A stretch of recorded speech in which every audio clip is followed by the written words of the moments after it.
So I'm going to show you how we're going to take this apart. I've already taken most of the screws out. For this one, there's one here, here, and over here. And then it slides forward, out. Got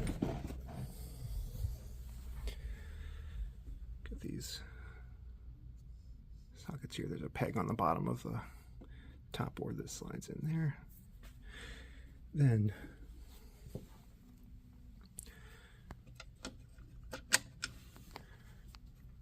on the tracks in this little piece, it should be screwed in, and then you pull it out.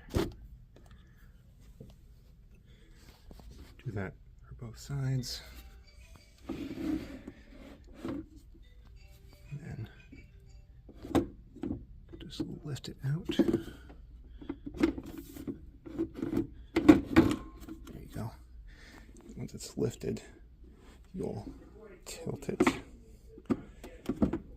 Because there are also pegs on the front of it on both sides going to this track.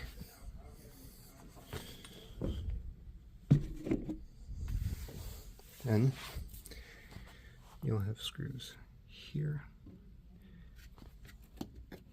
here, here, here, and that's it. And you'll pull this front panel off. You won't pull it off, you'll just pull it up and set it back out of the way. Next you'll have screws here, here, here, all the way along the key bed. Unscrew those, and then you unscrew the key blocks.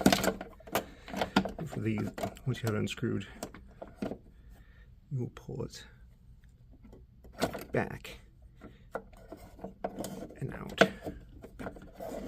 Once I can manage it, you get these little kind of plugs into the key slip. I'm not sure if you can quite see that. And the right one is the same thing, but you have to mind the power cord. For this one, it's kind of tucked between, or tucked underneath this little block here. So you pull it back, up.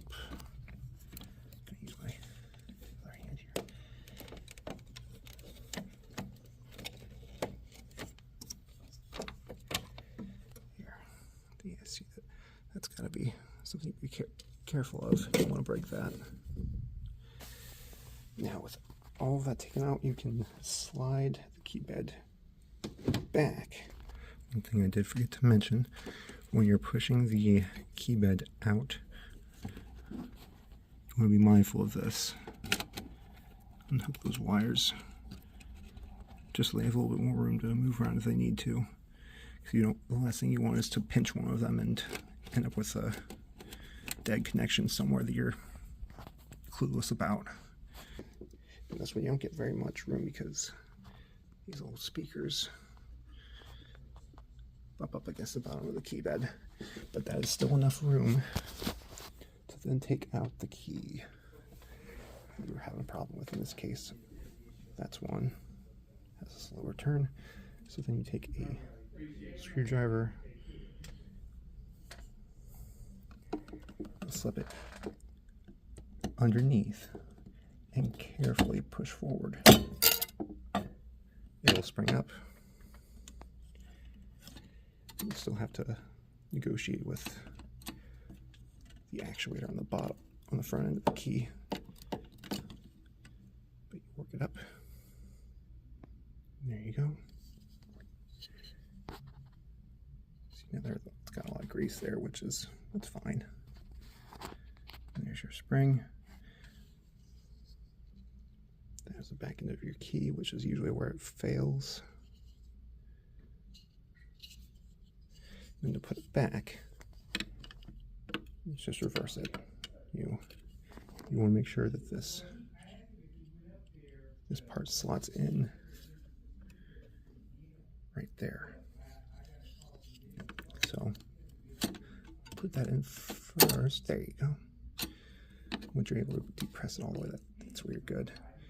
The spring on the back end is going to find itself where it needs to be just fine. But then you push forward and down and let it slot into. Let me undo what I just did here.